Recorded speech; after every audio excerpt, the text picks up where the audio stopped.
Car Girls Matter. So y'all know it's gonna be a special one today, y'all. Special one today with Kitten Challenger. Y'all got to hear her story, man. She got a crazy story about how she got into cars and you know where she's at today with the car builds. The kid Chinko, what's up? What's up? She's gonna be tapping in a bit. Let me E-Vapors, we got the live stream going on.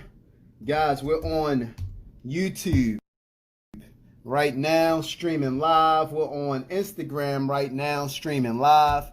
And we're also on Facebook right now, streaming live.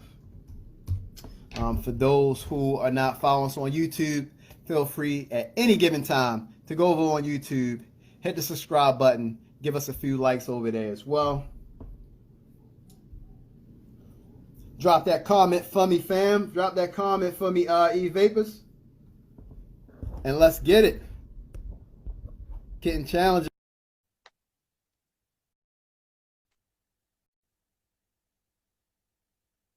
Waiting. Kitten Challenger. Miss Kitty is in the building. What's up? Happy Sunday to you. Happy Doing Sunday. amazing. What about yourself? Doing good, doing good. Thank you. Cool. So first and foremost, we want to say thank you for jumping on this live today with us to give us your story. Thank you. You know, I looked at a little bit of it on your website. You know, if you guys want to check out our website, she can give you guys the information for that as well. But she has a compelling story as far as how she got into cars, her influence to cars, you know, the build process, her past builds, and pretty much all of that. And we're going to talk a little bit about that as well on Car Talk TV today.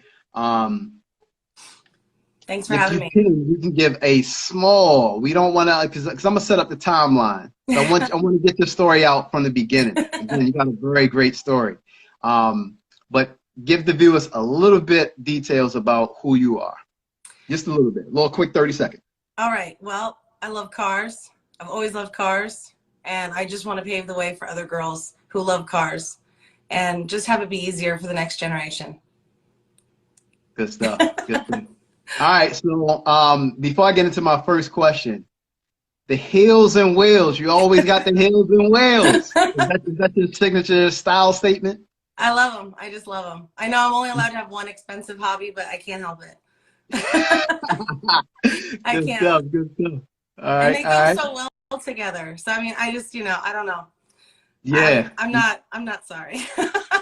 Look, you're killing it. You're killing it with the hills and wheels. You're killing it. Thank you. Are you on YouTube at all? No. Ah, would you consider getting on YouTube? Maybe. I just, you know, I like to always just do everything like 100%, and I just don't feel like I have the time to dedicate 100% to really a whole lot. So it would be something for the future possibly, but I completely understand that. Yeah, YouTube it's like a whole nother business. Exactly. You know, I'm right now managing already 20 different, you know, social media accounts. You know, I'm running a business, multiple businesses, 4 businesses, you know, being a dad, being a husband, also trying to find time for myself, play around with cars a little bit, man. It's a lot. It's a lot. But I'm built for it. And if anybody else that want to get into YouTube, I say go ahead and just jump into it. You know, you'll figure it out, you know, on the way. And it's pretty cool. You know, I'm more of the documenting my whole process of where I'm at right now. So wherever I end up in the future, I'm just taking everybody along with the journey. I love it. I love it. Yeah. So let's start from the top. Where are you from, and how did you get introduced into cars? Well, I'm originally from the South Bay, California, Torrance, Carson area. My dad was an airplane mechanic for 40 years before he got laid off from Pan Am and then became a lawyer. So I'm his last child, and you could tell he wanted a boy because he definitely likes to show me everything in the garage. You know, he was not going to sit with me and have a tea party. We'll say that. So we rode motorcycles, and he showed me how to, you know, change the oil. And spark plugs, and he loved cars, just loved them. So very stressed to me how important it was to take good care of your vehicle and not have to depend on, anyone, never be the damsel in distress. So taught me from a young age how to just, maintain my stuff. Nothing crazy, but, it was time I got to spend with him, and he was always so busy and always in court. And so when I did get to spend time with him, I, jumped at the chance. So that's probably where my interest came from originally. Good stuff. Good stuff. And I read on your bio that that he passed away. So definitely rest in peace to your dad. Thank you. As far as your first car, your very first car, let the viewers know what your first car was. It was a Honda. Honda gang. Was it a full banger? It was. It totally was. It was a Honda. It was a Honda SE. I thought it was so cool. It had a moonroof. It had leather seats. It was green, and it had like a light tan interior. And I thought it was the coolest thing, because all my friends are driving around in hoopties, and like this was my dad's old car, and it wasn't even old because he had to upgrade. So I just thought it was like the coolest thing ever. So and then you put in like the double din thing, so you get like the CD player, and it's like, oh man, I'm so cool. So was this around the Fast and Furious days? No, this was previous. This was okay. 97, 98. Ah, yeah. Okay, yeah. Okay. So pre-Fast and Furious. So if you did you have that? Did you still have that Honda once Fast and Furious came? No. We ended up giving it to my uncle, who was my dad's best friend, who had cancer and was needing to get back and forth to cancer treatment. So we ended up giving that to him. And then I bought a Subaru Impreza with blue aftermarket wheels and the pancake engine, and it was so it was so cute. My dad was super into imports. He did not like American muscle cars. I always secretly did, but he didn't. So we ended up with the Subaru, and it would not start in the morning ever. So oh man. I would wake up at 4 a.m. to go to work, and it would take me a good 20 minutes just to get the thing like turned over and started. What was the issue that was going on with it? I took it everywhere. We took it all apart. We couldn't figure it out. We have no idea why. Wow. How long did you now out of those two, was the Honda your first build, or was the Subaru your first actual build? Neither. We played around with the Subaru a little bit. Like we added some speakers and like we did some stuff, but we really didn't, get into it until, we did things to maintain them and things like that, but we really didn't play with it until I got the Firebird and the Nova. Those were the first ones that we really got in a little, the obsession began. Let's get into that. So, your builds, your first actual builds where you, really getting into, I guess, upgrading the whole entire cars was those two. So, yeah. Were you taking either to shows at that point in time, or were they still like? No, they were still just for fun. Okay, so they still were just for fun. Okay, gotcha. Yeah. What upgrades did you have done to those two? What did we do to the Pontiac? The Pontiac, I know we did a cold air intake in. We tinted everything. We did some aftermarket wheels. It was actually already like really sat pretty low as it was. Gosh, that was a beautiful car. It had the T-tops and everything. It was so cute. That's a funny story, actually. I was looking to buy that car, and my daughter at the time was 4, and she wanted a red car. And so I printed out some of these, from like Auto Trader, whatever, different cars. And so I'm laying them in front of her, and I'm like, which one do you like, kind of a thing.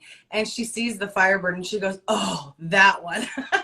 She was all about it. So it was cute. It was like 2004, and the car was a 2000, and that was the year she was born. So she thought it was cool that it was the same, age as her. So it was cute. She was all about that car. Oh. So we'd drive around the neighborhood, and she would stand up on the seat and like just barely be able to peek out of the T-tops to drive around with wind in her face. It was cute. Yeah. So were you more so into, I guess back then, because you said 04, so that was around the Fast and Furious time, where the import scene kind Yeah. It took off on our region on the East Coast. I'm sure it probably took off on your region as well on the West Coast. Yeah, for sure. But you know, it's funny. Like, I mean, I appreciate Fast and Furious, and I like it, and I like the movie and all that. But I honestly, I always related to Gone in 60 Seconds so much more than Fast and Furious. Ah. So I'm definitely more of a Gone in 60 Seconds girl than a Fast and Furious. But I love and appreciate the whole franchise. I've seen them all 100 times, and I mean, they're great. You know, they really Right. are. But I'm definitely more of a Gone in 60 Seconds girl. Okay. Yep. Cool stuff. Cool stuff. So when you were on the I'm gonna stick here for a second. The import scene. Yeah, Did you ever get into like the drag racing, street racing? I did. Yeah, I mean, you know, it was like a Friday, Saturday night, you know, infamous spot, you know, Etowanda and Mission. I don't know if anybody remembers that in Ontario, but yeah, we would go down there and drag race our pieces of garbage, and like, you know, like where your muffler falls off at the end, you know, and then like the cops chase you out of there. Yeah, those Yeah. kind of ones. Man, but those oh, so we got a question. Somebody said, ask her about her hydro dipped heels. Wait a Oh, minute. You got hydro dipped heels? the only pair in the whole world. What? Yeah, they took a year and a half to figure out with Rick at Creative Custom Finishing. Oh, He's a genius and a personal friend of mine, and we were. So when I first contacted him, I said, you know, I'd love for you to do a pair of shoes, and he laughs and goes, "Girl, you're crazy." And I'm like, yeah, I know. And then like he says, "There's no way you can do it because you have to have um, a hard surface, and shoes, you know, flex." So I said, you know, I get it. That makes sense. You know, it sure would be cool, but that makes sense. I get it. So later he contacts me and he says, you know, I hate to tell you this, but I found a flexible clear coat. So like we could kind of do the shoes if you wanted to. I was like, yes, no way. So sent him a pair of shoes so that we could just kind of experiment. And I mean, he nailed it. How he ended up dipping an entire leather shoe into water without destroying it, making the pattern consistent. I mean, he taped off perfectly. It's insane.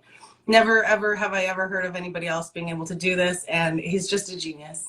So which pair of shoes are those? those are the orange leopard print ones, the ones that match the orange car. Yeah. They match them to a T, so no wonder why, because they're freaking one of ones custom hydro dipped. He actually used Man, my OEM engine paint on them. what? That's Yep. next level. Yep. Dude, that's some creative thinking right there for sure. He's a Let genius. me I'm gonna shout out a few folks that's up here on Instagram as well as YouTube. So we got SRT Hottie, Yay. New York in your city. New York in your city. What's up, NYC? Yasuk Baker, Robert Smith, Taylor Art Garage, Sinful SRT, Mr. Hellcat, Lou Main 96, Miss what is that? Miss Kitten? Miss Kitten? Little Miss Kitten. Yeah, Little Miss Kitten. That's little girl. She's gonna come in a little bit. Oh, Yeah. snap. So that's okay. So that's the little one. The Okay, baby. appreciate you for tapping in. Yeah, she following your footsteps too. Yeah, Bag '09. Q. Man, this joint scrolling so fast. You got a tons of people in here. Q, L Bugs. Sick V6. Man, I don't want to butcher y'all names. The Golden Jewel. SRT Obsession. J Will 6311. Dippin' Daniel. Wilson Costa. Destroyer Gray Hellcat. Man, you sound like you got a beast Destroyer to Gray Hellcat. He does. T-Bird. Oh, he does? Okay. Oh yeah. T-Bird SRT8. Ray-Ban Ryan. T.A. Fowler Jr. OB 3031. I am Jay McCrae. Fifth Gen. John Barnes. Swag Pack Shaq. Chico 8284. Women Driving 2020. Scat Woman 392. Muffin Crush 801. Yo, that's a cool name. Muffin That's Crush. a great name. He Customs. A Blue 392. Super JM 1587. Green Goblin. Slimin 340, 345, DS Con, Project Pumpkin. Tons of people, tons of people. If I didn't get to you, my apologies. So we're gonna stroll over to YouTube right quick. Miss Key, I appreciate you. Big Chief tapping in. NYC, the real New York City, he's over on YouTube as well. Appreciate that, man, for tapping in both. El Boogie, he tapping in both. Scholar 410. Tons of folks are in here to hear what you have to say today. We appreciate every last one of you guys. If you're not already following her, which most likely a lot of you guys already are, be sure to follow her at Kitten_Challenger. If you're not familiar with us, I am Carl Shorell. E-Vapors is the other half of Car Talk TV, where we do interviews with entrepreneurs, people in the business world, and also people in the car world, car enthusiasts, YouTubers, you name it. You know, if they got an incredible story, they got an incredible car, or they're just passionate about their build, you know, we want to get them on here and talk to them live about it. The sick one just put up the fire emoji, smitten by Kitten. Smitten by Kitten. Who's that? That's one of your folks? Yeah, that's one of our taglines for our feather flag. So Cool stuff, cool stuff. yeah, fun. All right, so another question. Ask her about how much she loves Halloween. Oh my God. I am. I'm a total ghoul. I love everything having to do with Halloween and horror movies. I do. My house is movie? My house is a little Halloween-y all the time, but like it's kind of subtle. So like we have like shadow art of Michael Myers and Freddy and Jason. Like you can't really tell it's them until you really look at it. It's like it's classy horror. I'm gonna go with that. Yeah. Cool. Yeah. All right, so let me get this live stream going on Facebook, because we're streaming everywhere. We're streaming live on Facebook. We're streaming live on YouTube. I'm actually about to share this link over to my Facebook page, but let's get into another question while I'm doing that. So, interesting enough, as I was reading your bio, you took some time away from cars. Mm-hmm. You took some time away for cars. How long did you take off from cars, and how was it being, you know, as a huge car enthusiast as you are? How was it being away from cars? You know, as much as I love cars, it's still a hobby. You know, being a mom is first, and when it's the choice between one or the other, it's easy. You know, so when my youngest was born, we had the 1971 Nova. It was a drag car, and had that about another year before the economy crashed in 08, 09. I'm sure a lot of us remember that. And yeah, I mean, life changed a lot. You know, work for me changed. I worked for a place for 12 years and no longer did. And the entire industry basically vanished overnight because I was in like luxury sales. No one was buying anything luxurious for, you know, another, 5-7 years. So yeah, I had to just really just kind of reinvent myself and what I did for a living. And the focus shifted because, you know, you got to take care of the family. And at that point, it's like, you don't even care what you're driving. You just have to just make sure that you're surviving. So, Yep. you know, Yep. and priorities are important. I'm definitely not going to keep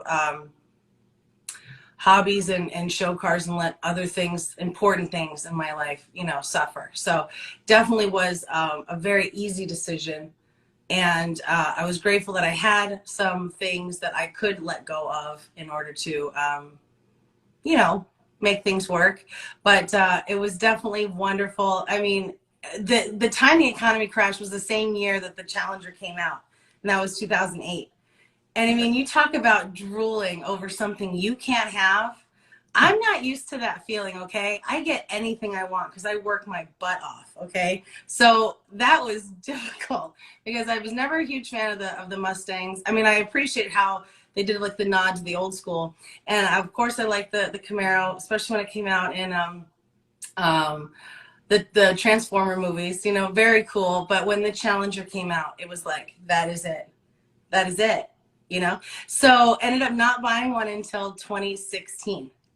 But every time you see one pass, it's like, oh my God, that's it. That's the one, you know? So it's like seeing your soulmate with another woman. It's like, oh, you know, but very grateful to eventually get one and then another one.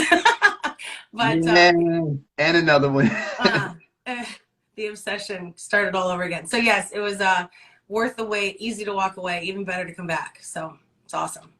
Yeah, man, that's great because I think more people needs to hear that. I know what it feels like to not have a car and being a huge car enthusiast. You know, I went from a Mercedes. I had a Mercedes in 2010, brand, you know, pretty much brand new.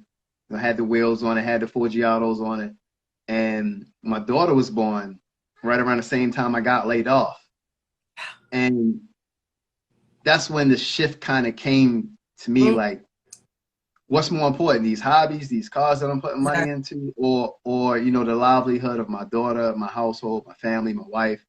And I seen the future. I seen what I wanted to do. And you know, me being Carshall Rel, I started thinking like, how would it sound Carshall Rel with no car? Like, how can I be Carshall Rel with no car? But I had to put my pride and ego aside. And you know, in 2014, I kind of like walked away from the car club life.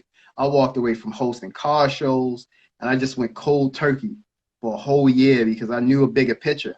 You know, I knew I wanted to build a business. I eventually got another job. I was like, man, these jobs are cool. Yeah, I'm making more money than my last job, but I don't like the feeling of not having, you know, that independence. Be able to travel when you want to travel, move where you want to move. You know, make an exorbitant, like you set your own income. So I was like, man, if I gotta get rid of this car for a little bit, just to refocus and line things up and you know, just invest in businesses, then you know, just like you, I said in 5 years, this was 2014, I said in 5 years I'll get whatever brand new Mercedes is out. That was my whole thought process. And throughout that whole year, I was riding in my wife's old Honda. You know, I got rid of the Benz. I got her a convertible, so she was riding good.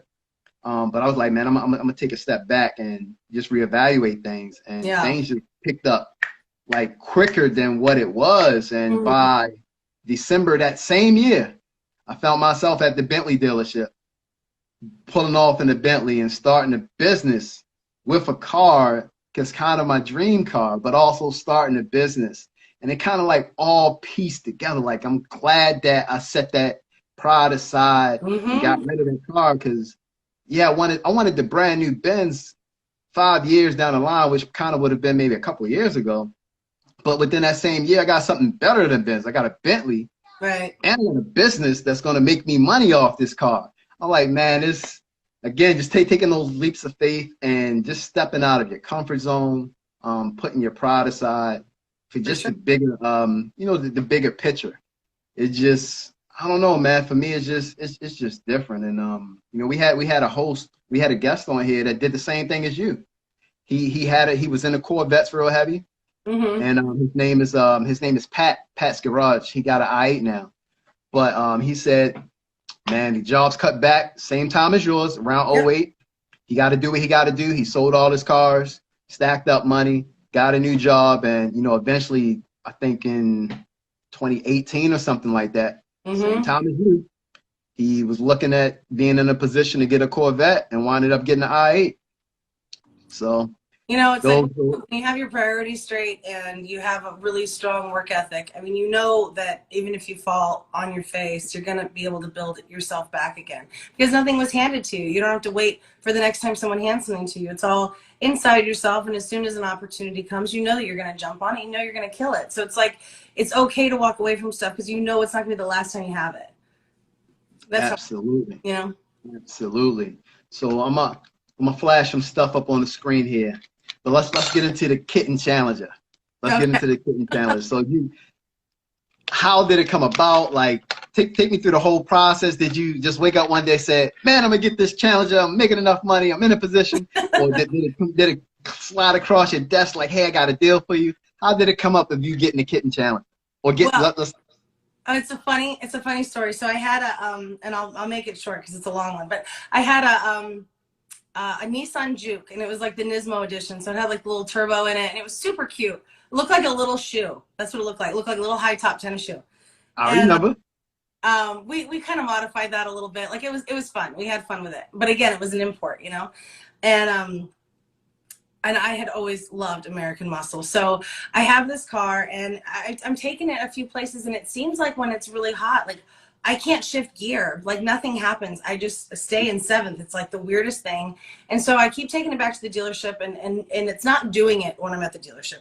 So back and forth for about a year and a half, right? So I finally contact a lemon law lawyer, and I'm like, this car is a piece, you know, like I don't know what's wrong with it, you know? And, you know, I'm driving my kids around, so I need it to be reliable. I don't care what it is, but it has to be reliable. So they go through all the stuff, and they end up buying back my car. Buying back my car for like, I had paid it off in 3 years. So now we're at the 3-year mark. They had paid it off based on the value of when it first started, which was only like 7 months into owning it. So I got like, you know, 85% of the value of the car, and they wrote me a check. So I was like, oh, okay. And so then I was like, that Challenger, you know, so I'm thinking about this again, right? And I start looking, and I cannot find the mango color that I want, because it's more popular now, but at the time it really wasn't. You know, 2016, it was limited, and they just didn't make very many. So I finally find one, and it doesn't have what I really want on it, but it's the color that I wanted and had the wheels that I wanted. And I was just like, you know, and then I said to myself, I'm going to give this to Ava anyway. So let me, you know, if it's not all completely decked out, I'm not going to have it forever. You know, let's just play with it and see what we think. So buy the car over the phone on my way home from Vegas. Okay. So I call the dealership, and I'm like, do you have this car? And he says, yes. I said, okay. And does it have this? He says, yes. I said, okay, great. I said, I want to buy it, and I want to pay for it in cash. And then, but I had to work the whole rest of the week because I was just in Vegas. I'm not going to take any more time off. I said, can you deliver it? And he says, yeah, I mean, I guess if you're paying cash, I can deliver it. So I'm like a total baller, right? Because I'm like paying cash, and they don't know that I just got a settlement. Yeah, there it is. That's the beginning stages, y'all. Yeah. So I never saw it in person. I never saw the color in person, and I never drove it. And I come around the corner about 3 days later, and it's in the driveway. And wow. Write the guy a check, and he's on his way. And that's how that whole thing started. I actually ended up getting into like modifying it and showing it after I met Brian and Cindy, who were the president and first lady of Elite Mopars at the time, and went to my first like car meet. It was down in Oceanside, and my in-laws were in that day, and we just had a whole stressful long day. And I told Ava, I'm like, you want to go do this car thing?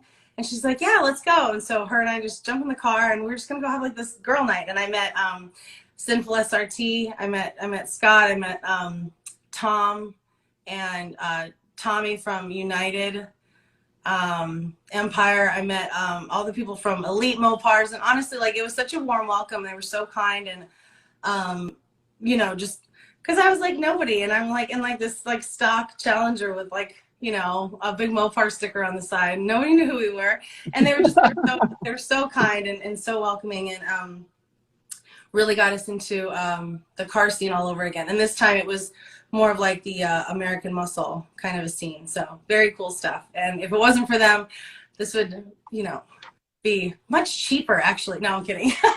But no, if it wasn't for them, I really wouldn't be in this. And Scott was a huge help. Tommy 2 times, Mama Cindy and Papa B. I mean, just welcome you like with open arms, you know. So really, they have a lot to do with how I got into this all over again. Good stuff. Yeah. So did you go in with the mindset of using this car as a daily driver? Mm-hmm. Or did you go in the mindset like, oh, I'm gonna get this car and I'm gonna build it up to be one of the baddest Dodge Challengers people ever seen? Both. Because I mean, why build something just to only see it on the weekends? I don't know. I mean, I want to play with it all the time. Right. And I have a long commute, so let's do it. So yeah, I drive it to work. I took it to Costco. everybody's like, oh, what is that? I'm like, you know, I got the trunk space. We're going to Costco. Right. Do it. So yeah, no, it's How long? always both. How long did it? Well, before I get into that, I'm gonna stop right there. What was some of your first mods that you got done to it? You know, I just flashed on the screen. It's pretty much was stock. You know, with the big Mopar stick on the side. What was some of your first mods? So the big Mopar sticker was, you know, if you want to call it one. And then I remember buying you know, underglow from like some nobody company on Amazon, you know, and just playing around with certain things. And then the first real mod I did was my Barton shifter. And I had it powder coated in the same color as the car. And that was my Mother's Day present. So that was probably one of my first modifications. And then we would like take it to dinner and, you know, let it get valeted. And I would like laugh and sit there and watch the valet guys trying to figure out how to get it into gear. It would just be so funny. Because, you know, if you have a Barton shifter, you know what I'm talking about. You have to, yeah. So, but. Yeah, you're going to have to break that down for me because I'm clueless on what kind of shifter that is. And there might be some other people out here that might be clueless as well. It's like a pistol grip type of a shifter. And it doesn't, there's no button to change into other gears. So you have to like press it down to change into other gears. And so when you get in the car and then, you know, it's leather wrapped. So you don't know if it's like, is this a stick shift? Is this automatic? You're pulling it. How do you get it in and out of gear? Anyway, and I'm a jerk. So I just got such a huge kick out of watching people try to get into gears. Like, I don't even need to lock this car because no one could steal it. No one knows how to shift it. But yeah. That was somebody commented, Barton is my beast. So it's a couple other folks that got the Bartons on here. Yeah. So the kitten theme, how did that come into play? Were you always into like kitten themes prior to that, or and then it just ran over to the car? Yeah, I mean, I've always been a crazy cat lady, so it was a natural evolution of things to express my personality in the car, especially if it's going to be a show car. You could be as wild and wacky as you want to be. And I like to express myself with my shoes and my car, because so much of the time, you know, you have to dress a certain way for work or act a certain way or talk, you know, so it's fun to express yourself as an adult. I mean, who gets to do that, right? So absolutely. Yeah, I mean, I have 5 cats, and you know, my arm is tattooed leopard print, and I don't know, I'm just always I've always loved it. So when we were coming up with like different, you know, themes and stuff for the car, it's like, you know, well, no one has a leopard print show car. You know, it's like, well, why? Because they're not insane, and we are, so that's why. Cool stuff. Cool stuff. Yeah. Lambo doors. You know, I used to have a Tahoe with the Lambo doors back in like, you know, mid 2000s. That's sick. And those doors, obviously, when you lift them up every time, people, oh my God, you know, look at the doors. Yep. Like, how was was that your first build with Lambo doors? Like, were you already used to it? No, it actually was my first build with Lambo doors. And Joe Miner, the bulking beast, it's all his fault. He's a good friend of mine from Arizona. Him and his fiance Nikki were real good friends with them, and he came out to, we were going to do pictures and things, and yeah, he comes out and throws up his doors. And you know, it was really interesting because the Kitten car gets so much attention because it's, you know, neon orange. You can see it from space. And we were out doing photo shoots, me and Bulking Beast and Nikki, and we were at this airplane museum kind of a place, and these little kids come running over, and typically, and I'm not trying to sound like cocky, but typically they always come over and run to my car because it's, like I said, it's obnoxious. And for the first time, these kids come over and run to his car, and I was like, oh snap. And because the doors are up, and it's the coolest. And so after that I was like, no, I have to have these. So yeah, it's all his fault, but I'm so happy about it. Yeah. You know, and some people say like, oh my gosh, I can't believe you put like Lambo doors on a muscle car. And it's like, you know, I pay for the car and I can do whatever I want. So I think it's dope. Yeah, man, just looking at the details, I'm gonna just flash a couple photos. Sure. The details in this car, man, in between the wheel, you got the leopard print. Mm. You know, you got it on the mirror. You have it on the front of the on the fender. I believe the lip is the lip leopard as well, or it's just the lipstick. No, the lip is solid yellow and has my name on it. Oh man, that's dope. Those are the shoes. There's the shoes, guys. Those are The them. one of one custom hydro dip shoes. And very comfortable. Yeah, those are some nice shoes. So what else? What else you got done to the car? I see you holding some stuff right here. Yeah, that was my first Best in Show, thanks to American Muscle Family. We did a Oh, show. so this is cool. Yep. So this is a trophy. Yep. We did a show with C-Dub Tech in Lake Elsinore in September. And that was our first Best in Show. But yeah, so we did a lot. So there's a 3D wrap on the hood. The intakes are painted. There's a metal, old school billet grills on the front. There's a front splitter with rods. It's lowered by Eibach. It has MTW 22s. Those are the wheels. They took about 5-6 months to make, and he actually hand painted them. So they're one of a kind. And they're his billet thorns. So they're very cool. My middle name is Rose, so I loved that the wheels were thorns. I ordered all the vinyl and installed it myself, the leopard print. Oh wow, that's impressive. Thank you. Yeah, a lot of the stuff we actually did ourselves. The only thing really I didn't do myself was the window tint and the hood wrap, probably. And then of course, like the hydro dipping, Rick was in charge of all the, those pieces. But pretty much everything else in that car I've installed myself. The wicker bill and the 3-piece diffuser was done by King Wraps, but I installed it. The logos and trademarking I did. Yeah, all the installation. The lights, we got professionally installed because that was a sponsorship through Oracle. But yeah, check those things out. Look at the details, guys. Yeah. Look at the detail. How long did it take you to clean off these wheels? It's really not bad. It's got a real flat face to it. And the dish is, real smooth. And I use like it's almost like a ceramic wheel wax. So it's pretty easy just to kind of pressure wash and wipe down. It's actually not bad at all. That's cool. Yeah. Do they, being as though, you got the yellow calipers and the yellow details, do that catch a lot of brake dust? Not actually as bad as you would think.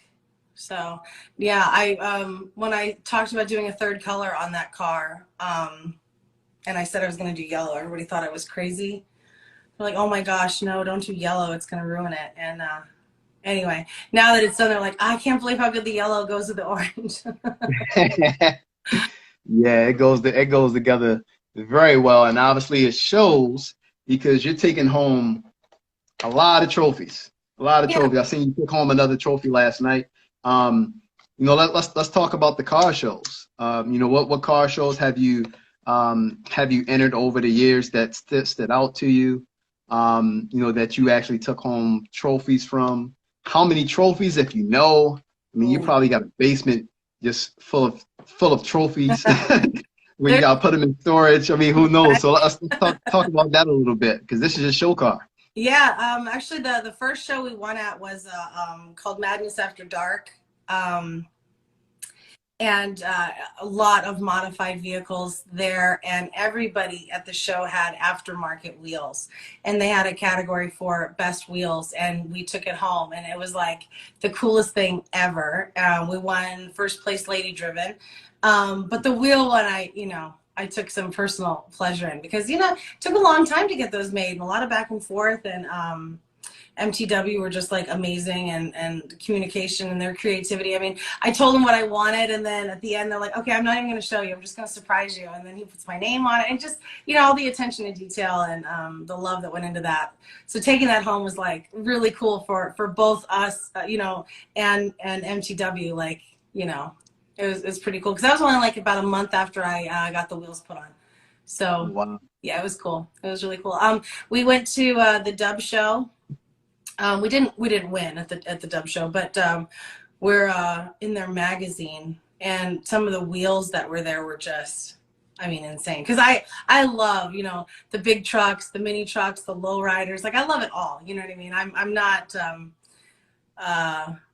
you know, only into just one car scene. But, you know, so that was a really fun show to see. We did in Cerritos, they do a LASD car show at the Sheriff's Department. We do a lot of charity car shows, and I'll support a lot of the local clubs as well when they have events and shows and such, food drives and things like that. So we try to, you know, especially because I'm always bringing my daughter with me, I want to make sure that it's a wholesome environment, let's say. Yeah. Maybe Yeah. not too, you know, adult. And maybe if, you know, there's a choice between one or the other, we're going to go with the one that has a good cause or a way to give back. Because I, you know, I want to set a good example for her, that we're not just in it to, you know, whatever, be popular or get attention or get, you know, it's not a take thing. It's a give and take thing. So let's try to keep that balance, you know? So yeah, and there's a lot. I don't know, 20, 25 trophies out there. I don't know. But it's fun. And she was giving me so much crap last night because I brought Jason to the show last night, the new black the Hellcat that we just bought. And so then the orange car wins last night, and she says, "Mom, you brought a Hellcat and I still won." So it was pretty funny. She's sassy. She's hysterical. So that brings up a good topic, right?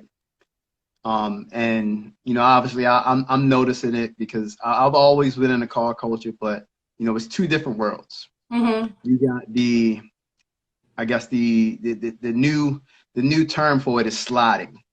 So where people do slides in their cars, donuts, takeovers, and everything like that. That's become a whole separate culture than the car show culture. Right. Right. So even though you got the Hellcat that, you know, either 707 or 797, you know, the big top dog, when you take it to a car show, you know, they looking for, you know, who got the best mods and how tasteful, you know, how classy is the build put together. Right. So I'm going to go and assume, but you can correct me if I'm wrong, although you got the Hellcat, I'm going to assume that you're more of a car show, let's piece this car together type person. Yeah, I am. You know, I've always taken real good care of my cars, always babied my cars. And, you know, especially like being a mom, I wouldn't really be into the other side as much, you know. If you're gonna race, let's do it safely, and you know, like let's be cool about it. And if you are gonna screw around and be fun, like then let's do it like in a controlled or safe environment. Let's make sure there's nobody around or kids around, you know, things like that. But you know, you put a whole lot of money into things, and you definitely don't want to tear them up. So, you know, I mean, I definitely use the cars as intended, but I'm not gonna beat up on them either. I got a lot of respect for everything that went into them, and all of my hard work installing them. I don't want to, you know, I have a lot of respect for all of our cars and all of our safety. So, but to each their own, and as long as you're doing it safe and good, then go for it, right? Absolutely, absolutely. Like you went for the Hellcat wide body. How did that come up about? Well, that was always what I want. Well, not the Hellcat. I was actually going to do a Scat Pack wide body. Okay. You know, a couple of like really bad influences got me into. They said, if you're going to spend all that, like, why don't you just get a Hellcat? So yeah, we were going to do a new Scat Pack. We ended up doing a slightly used wide body Hellcat instead, and very happy about it. Have a couple people to blame for that, including James, who's on here right now, and my friend Salam as well, you know, and Johnny, and I could keep going and going. So yes, thank you all for being such horrible influences. It was a wonderful idea. So which one do you like better? You got both. You got the show piece and you got the fast car. Well, you know, the new car I love because it's truly all mine, and I don't have to share it with my kid. No. And you know, I can be my build, and I don't need her intake or you know, approval on what we do to it. It's definitely fast like my old Nova, but it has all the creature comforts of a new car. So all those things I love, but there's a sentimental tie to the orange car that, you know, just will never, you know, so love them both different ways. Got it. Definitely. Got it. All right. So as far as sponsors, because it looks like, you know, just reading your website on your bio, um, you either had sponsors or you may have had sponsors. Could you break down to the audience or anybody that's watching it now or may watch it in the future that, you know, may have a nice car, they may have put some money into it, taking it to car shows, but Mm-hmm. they see people like yourself and others who have sponsors, and they're like, how do I get sponsors? You know, where do I Yeah. find them? Could you get into a little bit about, you know, how to find sponsors? You know, share, I guess, in your own perspective as far as that. Sure, sure. Yeah, I actually wrote a blog about it on the website. You know, it's if you look at it more of like a relationship, it makes a lot more sense. Instead of like looking at it as what they can do for you, Yeah. look at it as a relationship. It needs to be mutually beneficial. So if you want to be sponsored by a company, what can you offer to them?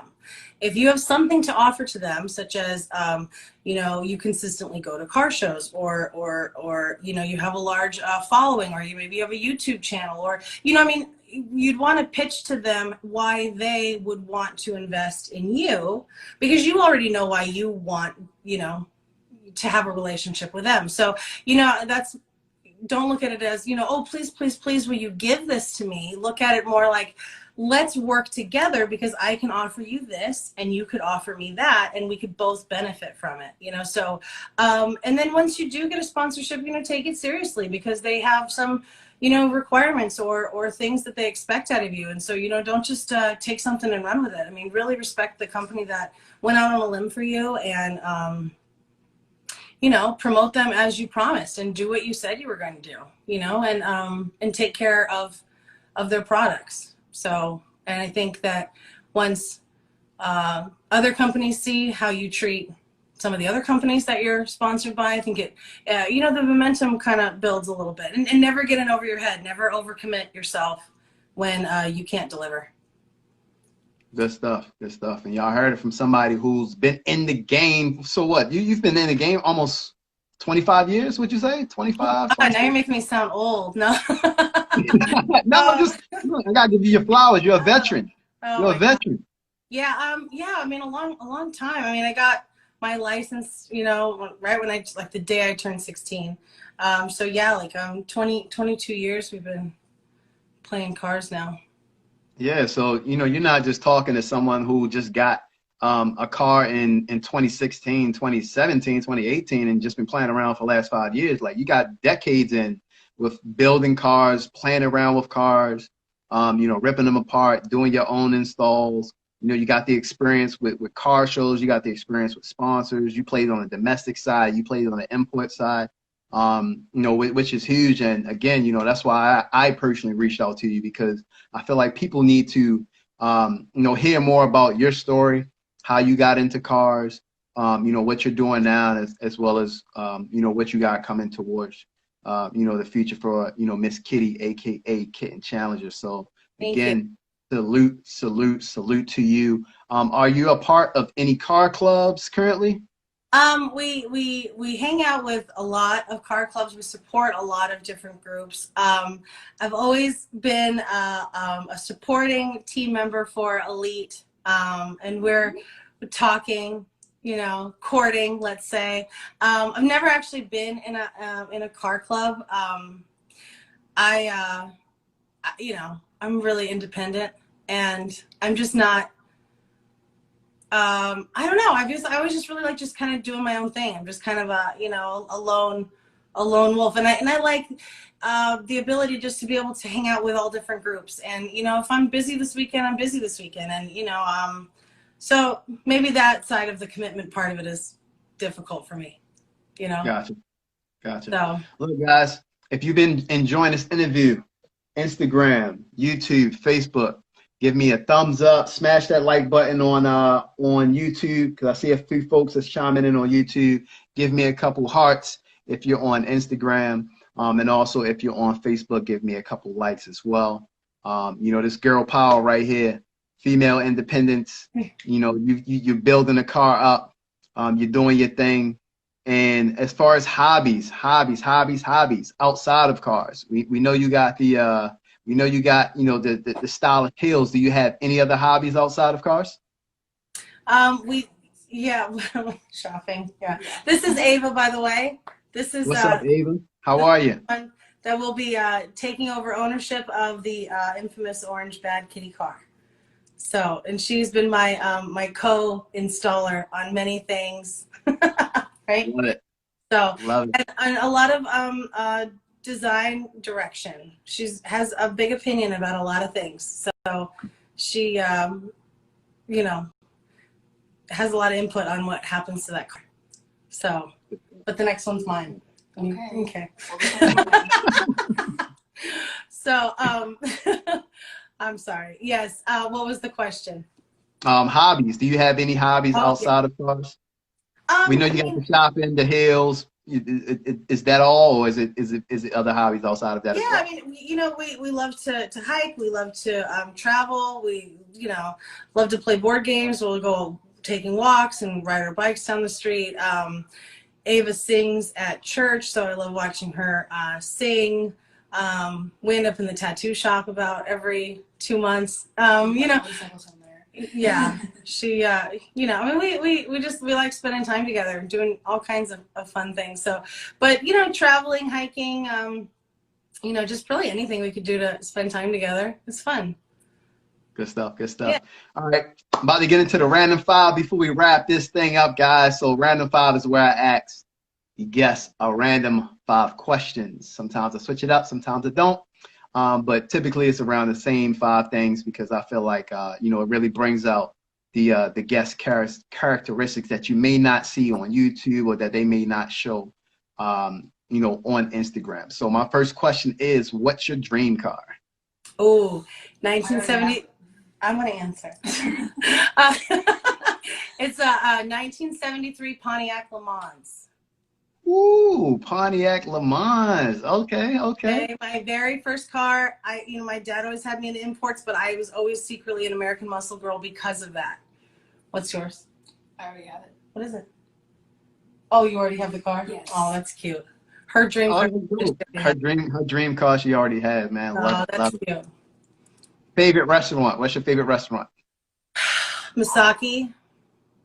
It's a Japanese restaurant over here. I could like live off of Japanese food like forever.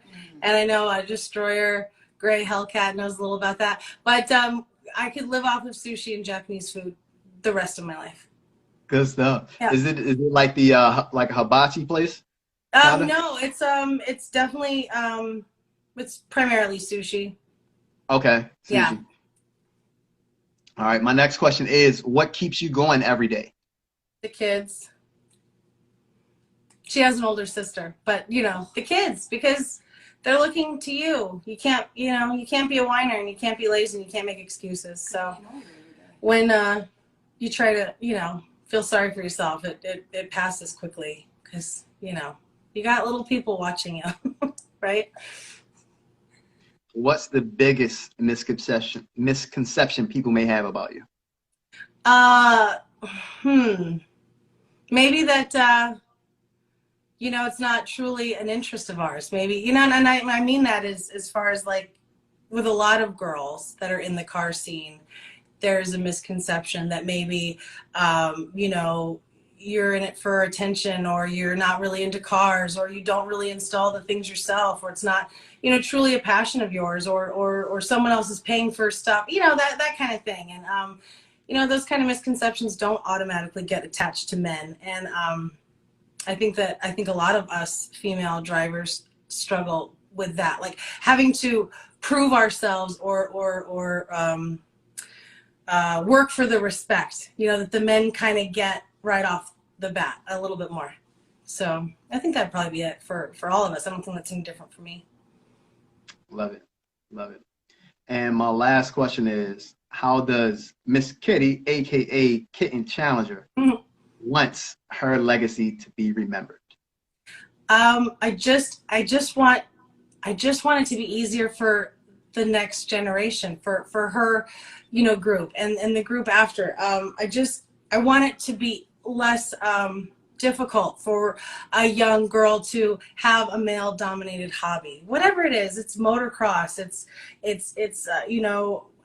cars, it's being a mechanic, it's any of that kind of stuff. I want it to be easier, and it's a real it really warms my heart. We've gone to a few shows, and a couple little girls have been there with their kitty cat ears, and they knew that we were going to be there, and so they dressed up and they wore their cat ears, and they came out, and like, you know, these little kids, I mean, they're 4, 5, 6 years old, and they're excited, and they're girls, and they're excited to be at a car show, and you know, I let them sit in the driver's seat, and you know, I let them, like, you know, pretend to drive, and you know, it's just, that warms my heart.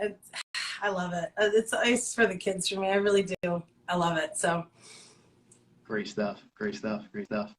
What's next for you? Jason's getting built. So he got bagged last week, and trim pieces all put on Thursday.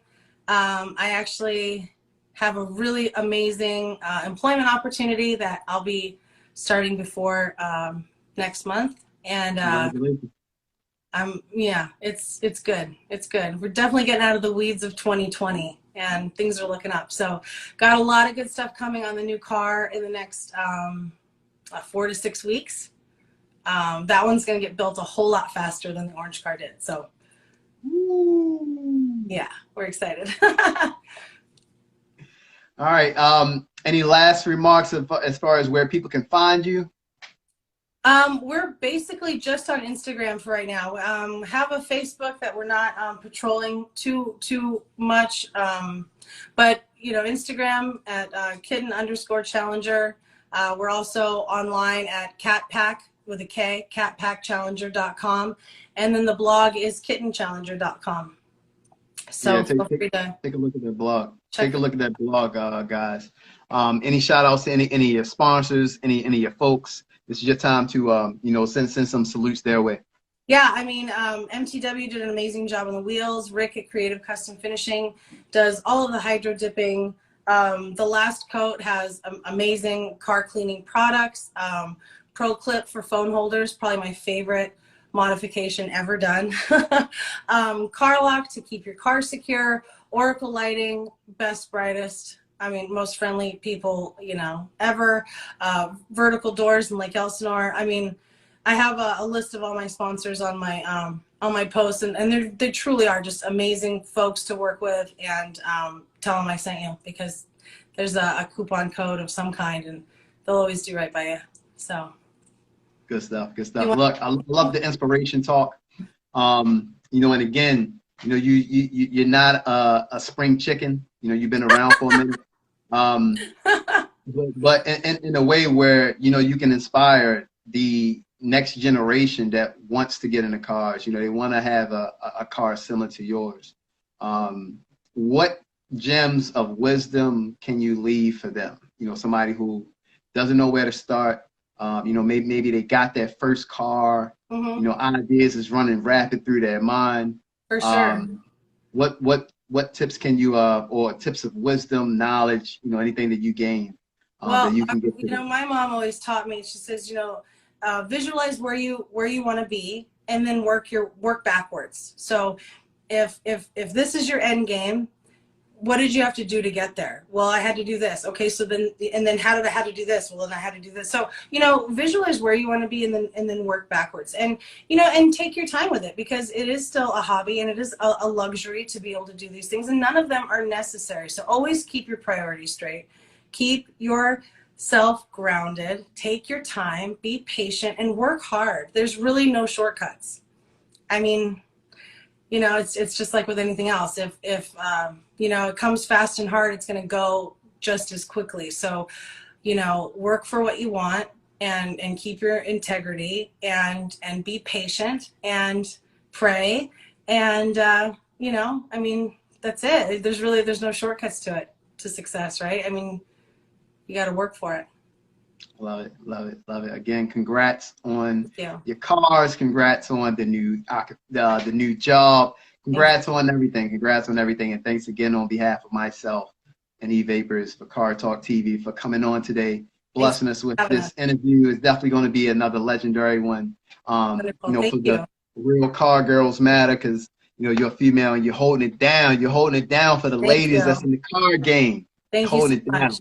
We're For everybody else who's tuning in, you can follow us on Instagram at Car Talk TV, on YouTube at Car Talk TV, on Facebook at Car Talk TV. Myself, Rel Purnell, aka Car Show Rel, on YouTube. Myself on Facebook and Instagram at Car Show Rel. And E-Vapors on all platforms: YouTube, Instagram, Facebook, at E-Vapors. And until next time, as I always tell you guys, stay positive, stay motivated. Salute. Thank you. See you later. Bye-bye.